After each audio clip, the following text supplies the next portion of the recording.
Nearly 200 people now facing charges across the country accused of defrauding government health care plans out of hundreds of millions of dollars. It's tied to sober treatment centers under investigation in Arizona, suspected of picking up indigenous people here but not providing services.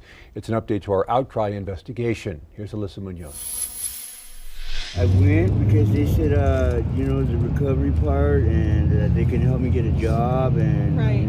I just wanted to go down there to start somewhere new. Multiple people sharing stories of being approached with offers of a better life. A few times, they kept trying to talk me into going. And now federal charges against people the Department of Justice say were operating fake treatment centers in Arizona. Those accused today set up sham sober homes and fed people with drugs and alcohol while billing our healthcare systems for millions of dollars for services not rendered. The Department of Justice charging 193 people nationwide, accusing them of taking $2.75 billion in illegitimate health care claims. The schemes they perpetrated specifically targeted vulnerable Native Americans by establishing phony sober living homes that claimed to provide addiction treatment and other support. In Arizona, Rita Inagho from Tusa Integrated Clinic is charged in what authorities say is a $66 million billing scheme to send claims to Medicaid for services not provided. And investigators say the owners of Community Hope Wellness Center, Adam Mutwal and Dowd Kaliosho, were behind a $57 million plan to refer patients to treatment centers in exchange for bribes and kickbacks.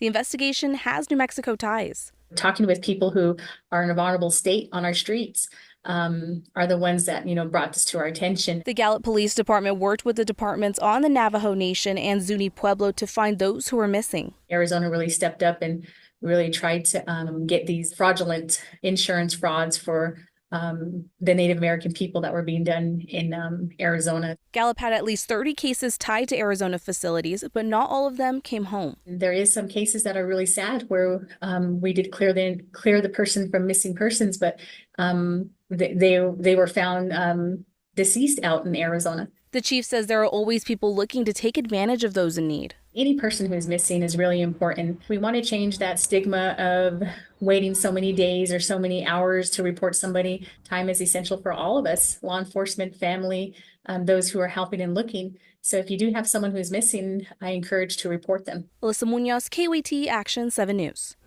Our Outcry Missing Murdered Indigenous series airs every Monday. We are always looking for stories to feature, so email our tip line at koatdesk@hearst.com.